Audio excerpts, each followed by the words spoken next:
नादपद्धति चतुर्दशी श्रीमान् वेङ्कटनाथार्य कवितार्किककेसरी वेदान्ताचार्यवर्यो मे सन्निधत्तां सदा हृदि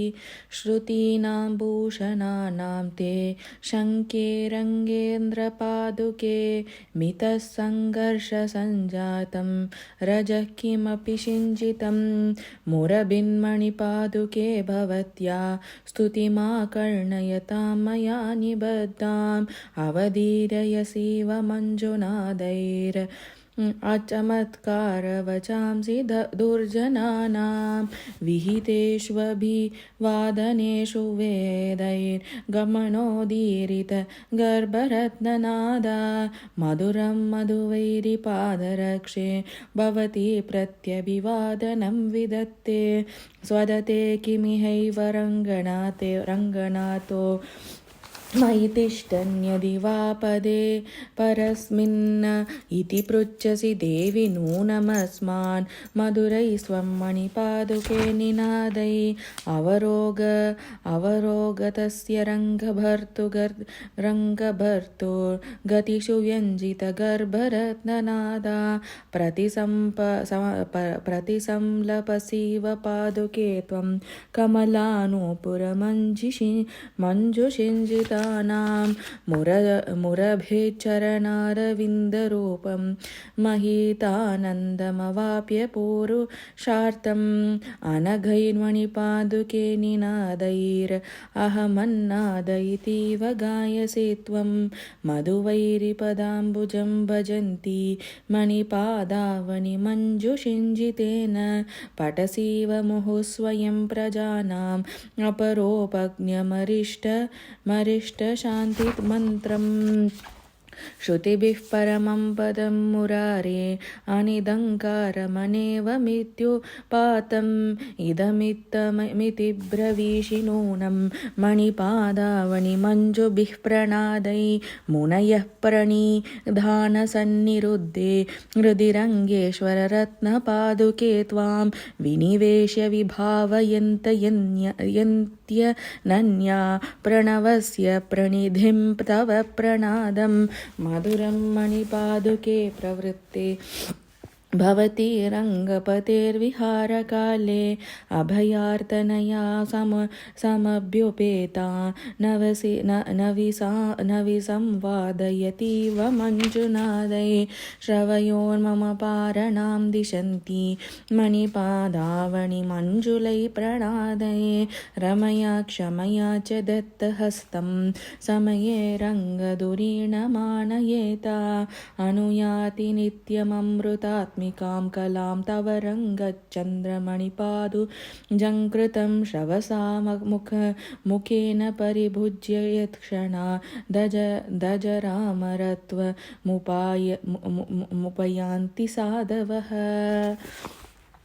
परुषैरजस्रमसतामनर्तकैः परिवादपैषु नविकत्तनादिभिः मधुकैटभारिमणिपादुके मम श्रुतिदुष्कृतानि विनिवारयस्वनैः पादुके परिजनस्य दूरतः सूचयन्ति खलु तावकस्वना लीलया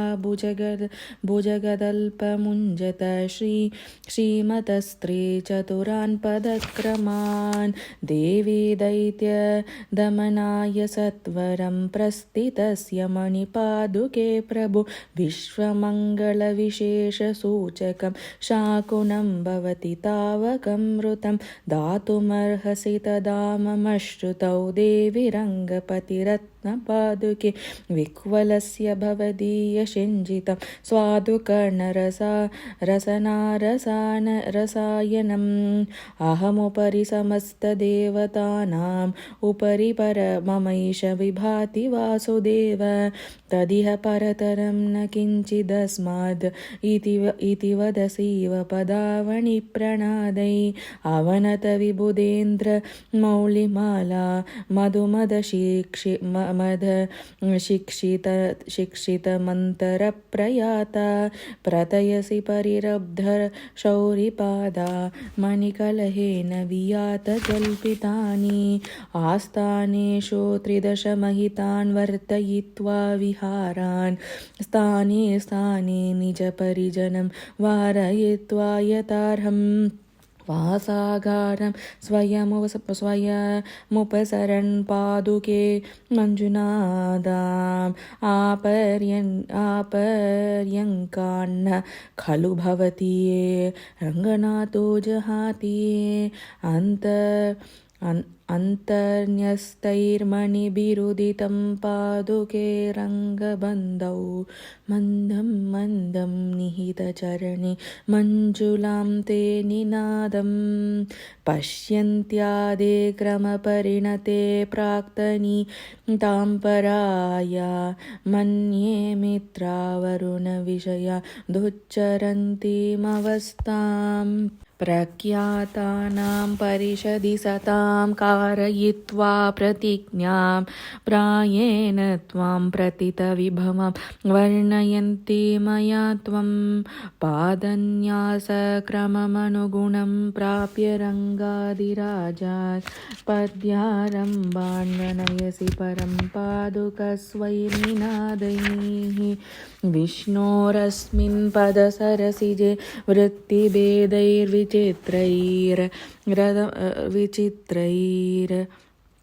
अदम्पर्यं निगमवचसा मैककण्ठ्येन सिद्धम् इत्थं पुंसा मणिपुनदियां पादुके त्वं तदेव स्पृष्टा सत्यं वदसि नियतं मञ्जुना शिञ्जिताने आम्नायैं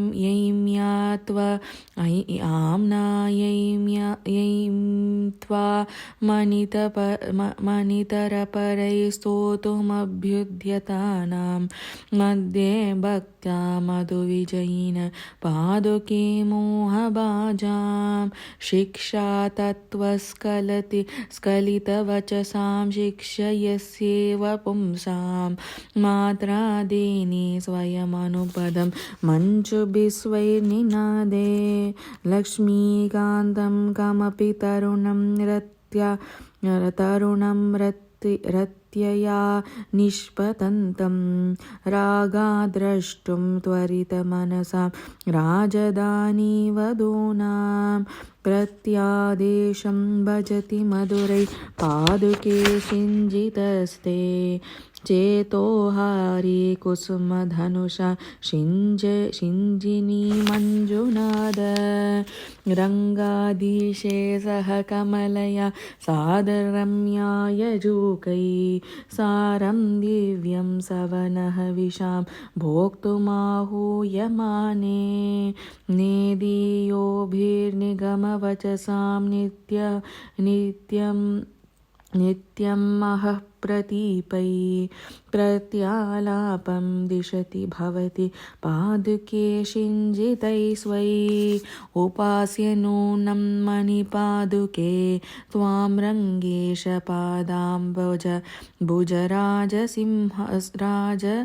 राजहंसीं पत्युप्रजानमलबन्तपूर्वं मञ्जुस्वनं वाहनराजहंसा अनादिमाया रजनीवशेन प्रस्वापभाजं प्रतिबोधनार्हं पश्यामि नित्योदितवासरस्य प्रभातनान्दीमिव पादुके त्वां शृणोतु रङ्गाधिपतिप्रजानाम् आर्तध्वनिं क्वापि समुज्जिहानाम् इतीव मत्वा मणिपादुके त्वं मन्दप्रचारै मृदुशिञ्जितासि अन्ते ममार्तिं शमयिष्यतस्ता अग्रेसराण्या पततो मुरारी श्रमोपपन्न शृणुयां भवत्या शीतानि पादावनि शिञ्जितानि त्वादोनिरङ्गेश्वरपादरक्षे श्रोतौ पिबन्तस्तव शिञ्जितानि पचन्त्यविद्योपचिता न शेष आनन्तगर्तानात्मविध कषायान् अवैमीरङ्गाधिपते सकाशा दवेक्षमाणेषु जनेषु रक्षाम् उदारनादं मणिपादुके त्वामोमित्यनुज न्युग्न्याक्षरमुद्गिरन्तीम् दुद्विषस्वैरविहारहेतुर्मञ्जुस्वनान् शिक्षयसीव मातः पर्यन्तबाजोर्मणिपादरक्षे पद्माधरण्योर्मणिनूपुराणि प्रास्तानिकेषु समयेषु समागतेषु प्राप्तापदं परिचितं द्विजपुङ्गनेव द्विजपुङ्गवेन पुष्पाणि रङ्गनृपतेर्मणिपादुके त्वं पुण्याः घोषमिव गर्भमणिप्रणादै ध्वनेरुचितमुक्तरमान्तकाले कर्णेषु मञ्जुनिनदेन करिष्यसीति वासं भजन्ति कृतिनो मणिपादरक्षे पुण्येषु देवि पुलिनेषु मरुद्वृधायाः दूत्ये बलेर्विमतने शकटस्य भङ्गे यात्रोत्सवेषु च विभो प्रतिपन्नसख्या वीरायितानि बिरुदोपहितानि नूनं मञ्जुस्वनैः प्रतयसे मणिपादुके त्वं स्तोतुं प्रवृत्तमपि मां निगमस्तुतां त्वां व्यासज्यमानकरणं विषयेष्वचस्त्रम् अन्तर्मणिध्वनिभिरच्युत पादुके त्वं सम्बोधयस्यनुकूलं सहजानुकम्पा देवस्य दानवरिमो पोर्मणिपादरक्षे प्रस्थानमङ्गलविधौ प्रतिपन्ननादां माभैष्टसाधव इति स्वयमालपन्तीं जाने जगत्त्रितय रक्षणदीक्षितां त्वां स्वच्छन्दविभ्रमगतौ मणिपादुके त्वं पादारविन्दमधिगम्य परस्य पुंस जातस्वना प्रतिपदं जपसीव सूक्तं विद्रावणं किमपि वरोतिनीनां रक्षार्थमाश्रितजनस्य समुज्जिहाने रङ्गेश्वरे शरदिशेषभुजङ्गतल्पान् नादास्तव श्रुतिमुखा मणिपादरक्षे प्रस्थानशङ्खनिनधात् प्रथमे भवन्ति नित्यं बुरुहयोरिह गोपिका त्वं गोपीजनप्रियतमो मणिपादरक्षे सम्पन्नघोषविभवां गतिभिर्निजाभिः प्रीत्येव न त्यजति रङ्गसमाश्रितोऽपि प्रायः पदावणि विभो प्रणतार्तिहन्तु प्रस्थानमङ्गलविधौ प्रथमोद्यतानि त्वच्चिञ्जितानि सपदि स्वयमारभन्ते कालोचितान् कनककाहल शङ्खनादान् आम्रोडितश्रुतिगणे निनदैर्मणीनाम् आम्नाय वेद्यमनुभावमभङ्गुरं ते उद्घस्यतां नियतमिच्छसि सामगानां तान प्रदानमिव शौरिपदावनि त्वं रत्यासुरङ्गनृपते मणिपादरक्षे त्वद्गर्भरत्नजनितो मधुरप्रणाद सन्दर्शनोत्सुकधियं पुरसुन्दरीणां सम्पद्यते श्रवणमोहमन्त्रघोषः आकस्मिकेषु समयेष्वपवार्यभृत्यान् अन्तःपुरं विशति रङ्गपतौ सलीलं व्यामोहनेन भवति सदृशामदीते मञ्जुस्वनेन मदनोपनिषद्रहस्यम् यात्राविहारसमयेषु समुत्थितं ते रङ्गाधिपस्य चरणावणिमञ्जुनादं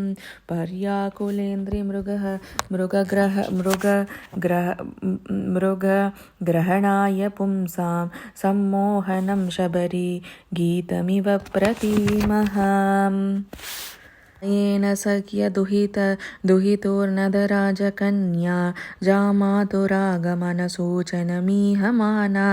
मञ्जुप्रणादसुभगैर्मणिपादुके त्वाम् अन्तर्युतामकृतयोत करत्नकन्नित्यं विहारसमये निगमानुयाते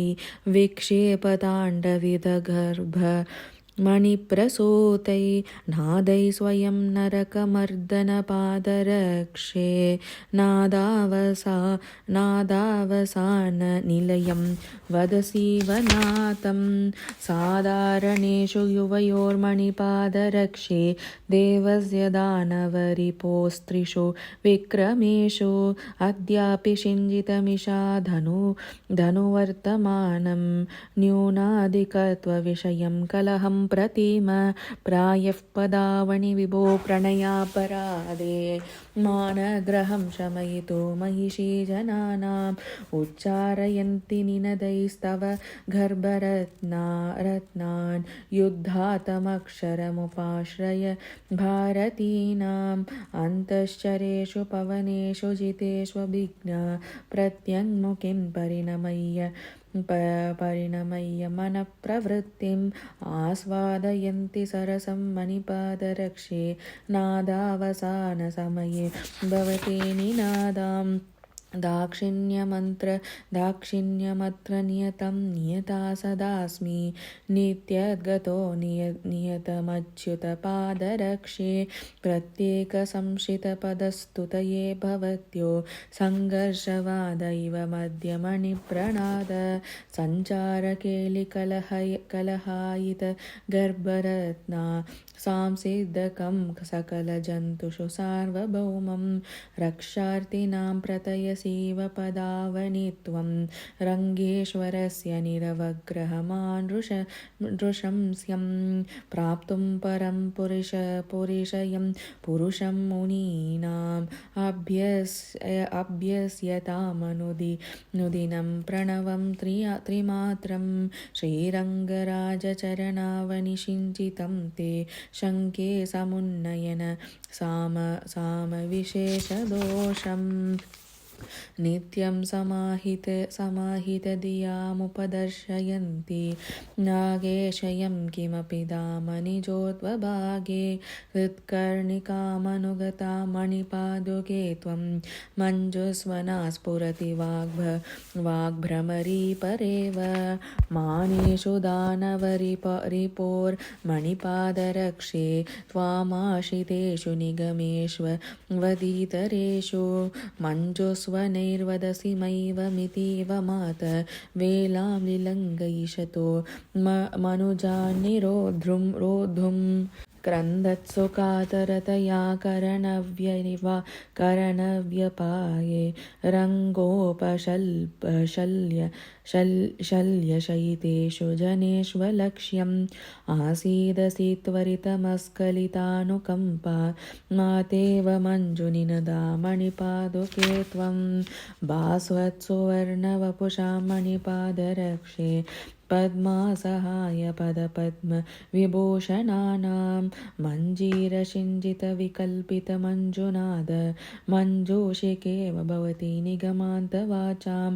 रङ्गेशपादकमला त्वदधीनवृत्तेरन्येषु केषु चिदलक्ष्मणन्यवेद्यम् आम्नाय गूढमबहिर्मणिभिः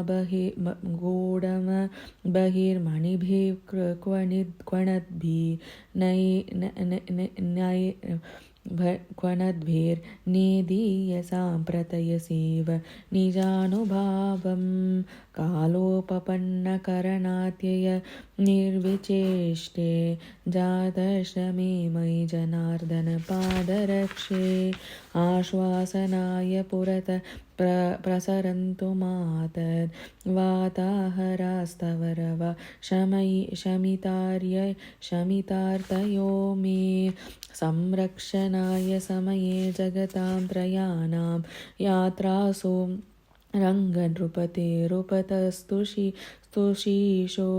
सम्पत्यते श्रुतिमुखैर्मणिपादरक्षे मङ्गल्य सोक्तिरनघा तव मञ्जुनादै गर्भोपलेर्गमनवेगवशाद्विलोले वाचालिता मधुविदो मणिपादुके त्वं प्रस्तौषि भावितधियां पतिदेवयाने प्रस्थानमङ्गलमृदङ्ग विशेषघोषं पर्यङ्कमाश्रितवतो मणिपादुके त्वं पादं विहाय परिकल्पितमौनमुद्रा श्रोतुं प्रभोरवसरं दिशसीव मात नाभे सरोजशयितार्भक सामगीतिं भोगाय देवि भवती मणिपादरक्षे पद्मासहायमधिरोप्य भुजङ्गतल्पे विश्वस्य गुप्तिमधिकृत्य विहारहीना वाचं यमा किमपि चिन्तयतीव कार्यं नित्यप्रबोधसुभगे पुरुषे परस्मिन् निद्रामुपेयुषि तदेकविहारशीला मञ्जुस्वनं विजहति मणिपादुके त्वं संवेशमिच्छसि परं चरणान्तिकस्था लास्यं विहाय किमपि स्थितमाश्रयन्ति रङ्गेश्वरेण सहिता मणिमण्डपेषु मञ्जुस्वनेषु विरतेष्वपि विश्वमेतत् मौनेन हन्त भवति मुखरीकरोति विस्मापितेव भवति मणिपादरक्षे वैरोचनेर्वितरणेन तथा विधेन एतावताళमिति देवि गृहीतपादा नादं त्रिविक्रममवारयतेव नादैः कामानि रङ्गनृपतिः सरसं च गीतं लीलागतेषु विनिवारयति स्वतन्त्र श्रोतुं तव श्रुतिसुखानि विशेषवेदी मञ्चूनि काञ्चनपदावनि शिञ्जितानि तत्तादृशीं प्रथयता रुचिरां स्वरेखां वर्णादिकेन मधुसूदनपादरक्षे पश्यन्ति चित्तनिकषे विनिवेश्य सन्तो मञ्जुस्वनेन तव नैगमिकं सुवर्णम् मुग्धस्य हन्त भवतीं स्तुवतो ममैतान् या कर्ण्यनूनमयतायत जल्पितानि इत्थं वद त्वमिति शिक्षयितुं प्रणादान् मञ्जोनुदीरयसि माधव पादुके त्वम् आदौ सहस्रमिति यत्सहयां मयोक्तं तुष्टुशता निरवधिं महिमार्णवं ते आम्रेडयस्य किमेत धमृष्यमाणा मञ्जोस्वनेन मधुजिन्मणिपादुके त्वं परिमितपरिबर्हं पादुके सञ्चरिष्णौ त्वयि विनिहितपादे लीलया रङ्गनाथे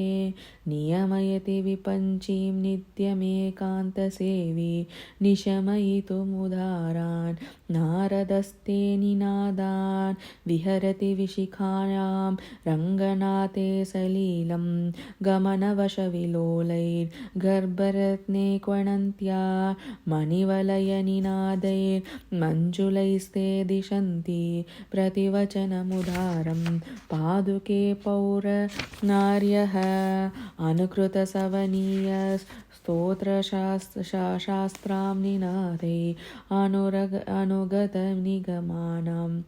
निगमां त्वामास्थितो रङ्गनाथ अनितरविबुधार्हं हव्यमास्वादयिष्यन् विशति चरणरक्षे यज्ञवाटं द्विजानां चरणकमलमेत रङ्गनाथस्य नित्यं शरणमिति जनानां दर्शयन्ति यतावत् प्रतिपदमपि हृद्यं पादुके स्वादुभाव धनुवदति परं ते नादमाम्नाय पङ्क्ति रहितभुजगतल्पे त्वत्सनाते प्रजानां प्रतिभयशमनाय प्रस्थिते रङ्गनाथे प्रथममुदयमान पादुके तूर्यघोषात् प्रतिफलति निनादे पाञ्चजन्ये त्वदीय विकुलधरतनुस्त्वं संहितायामय पश्य श्रुतिपरिषदि तस्या सौरभं योजयन्ती हरिचरणसरोजा मोदसम्मोदिताया प्रतिपदरमणीया पादुके ते निनाद धनुतनयनिहन्तोर्जैत्रयात्रानुकूले शरदोपगमकाले सह्यजामापतन्ति श्रुतिमधुरमुदारं शिक्षितुं ते निनादं परिहृतनिजवासा पादुके राजहंसाः कुलधरतनुस्त्वं संहितां यामपश्यः श्रुतिपरिषदि तस्या सौरभं योजयन्ती हरिचरणसरोजा मोदसम्मोदिताया प्रतिपदरमणीया पादुके ते निनाद धनुतनयनिहन्तो जैत्रयात्रानुकूले शरदुपगमकाले सह्यजामापतन्ति श्रुतिमधुरमुदारं शिक्षितुं ते निनादं परिहृतनिजवासा पादुके राजहंस विहरणसमयेषु प्रत्यहं रङ्गभर्तो चरणनकमयूकैः सोत्तरीया विशुद्धैः परिणमयसि नाद पादुके गर्भरत्नैः दमयितुमिव शिष्यान् दीर्घिकाराजहंसान्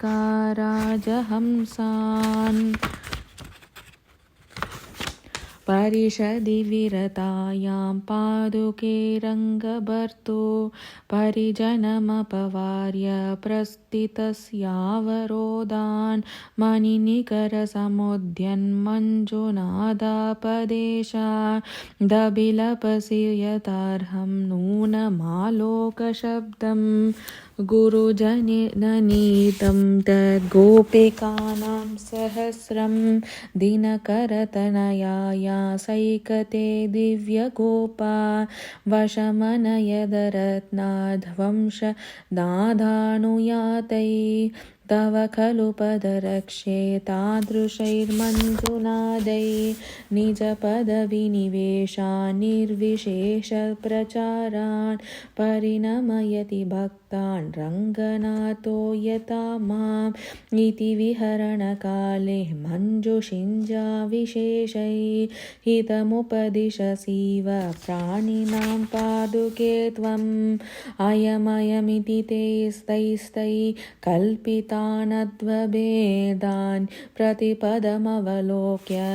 प्राणिनं व्याकुलानां चटुलमणिकलापै शौरिपादावनि त्वं मुगरयसि विहारैर्मुक्तिघण्टापदाग्र्यं पदकमलमुदारं दर्शयन्ती मुरारे कलमधुरनिनाद गर्भरत्ने विलौलै विषमविषयतृष्णा व्याकुलानि प्रजानाम् अभिमुखयसि नूनं पादुके मानसानि मधुरिपुपदरक्षे मन्दबुद्धौ मयि त्वाम् अनवधिमहिमानां त्वत्प्रसादात् स्तुवानि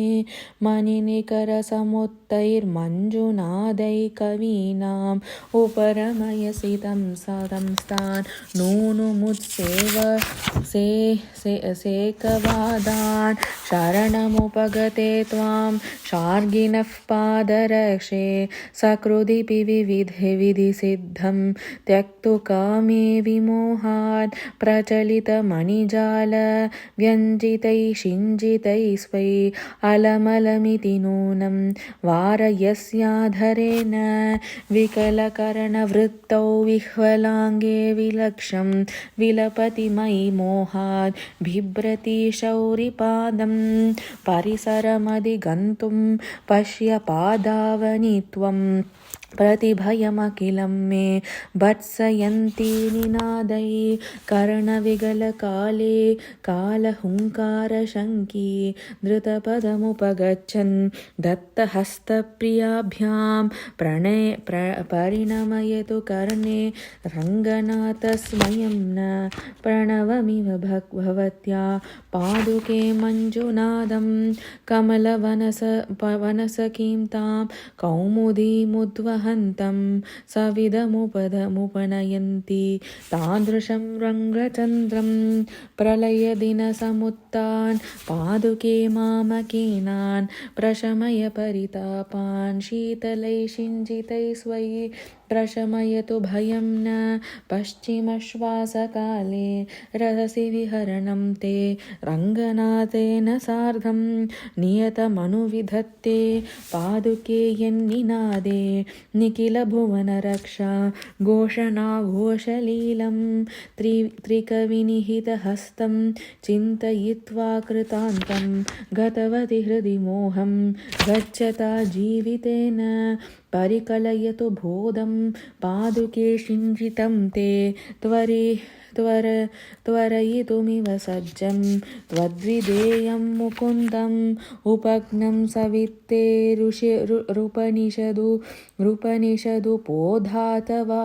पोधात्तवचनम् तव श्रावं श्रुतिसुभगमनन्तर्मणिरवं विजृम्भन्ते नूनं मधुमथनपादावनि मम द्रवीभूतद्राक्षा मधुरिनाफणितयः विलासैः क्रीणन्तो निखिलजनचेतांसि विविधाः विहारास्ते रङ्गक्षितिरमणपादावनि मुहुः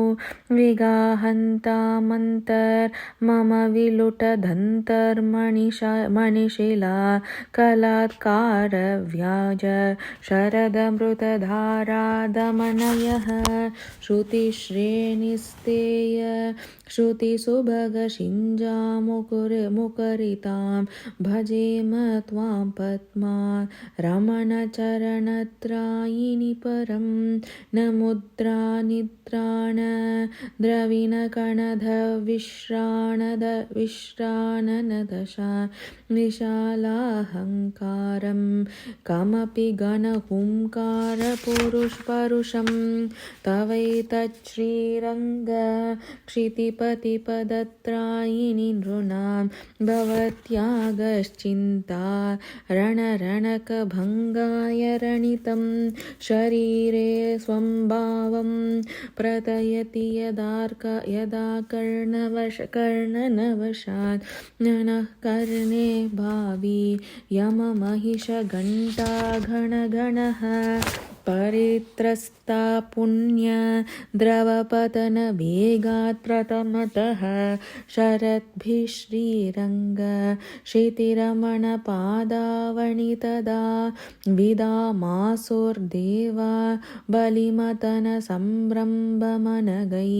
प्रणादैस्ते सद्य पदकमलविक्रान्तिपिशुनैः स्वेषु पदेषु किं नियमयस्यष्टौ दिशामीश्वरान् स्वैरालापकता प्रवर्तयसि किं त्रय्या सहासीनया रङ्गेशस्य समस्तलोकमहितं प्राप्तापदाम्बोरुहम् मा वैशिरीति मामुदीरसि रयसि मा मञ्जुस्वनै पादुके रङ्गे देवी रताङ्गपाणिचरणस्वच्छन्दलीलासखी स्तोकस्पन्देर् अम्यविभ्रमगति प्रस्तावकं तावकं कालोपागतकालकिङ्करचमो हुङ्कारपारम्परी दुर्वारप्रतिवावधूमकमनघं श्रोष्यामि शिञ्जारवं त्वच्चिञ्जारवशर्करा रससधा स्वाधास्त सतामुन्मदा मातर्माधवपादुके बहुविधा प्रायश्रुतिर्मुह्यति सारा सारा सकृद्विमर्शन परिम्लानाक्षरग्रन्थिभिः ग्रन्थैस्त्वामिह वर्णयाम्यहमतस्त्रासत्रपावर्जित त्वामम्ब किल केलतां गर्भाशमनां रमारमणपादुके किमपि मञ्जुभिषिञ्जितैः पदस्तुतिविदायिभिस्त्वदनुभावसिद्धन्तिभिः कलहायितं श्रुतिशतं समापद्यते श्रीपतिमणिपादरक्षे नादैर्नूनं समाश्रितत्राणे रङ्गेश्वरस्य भवति रक्षोपक्षा प्रतीक्षणविलम्बनम् इति श्रीपादुकासहस्रे नादपद्धति चतुर्दशी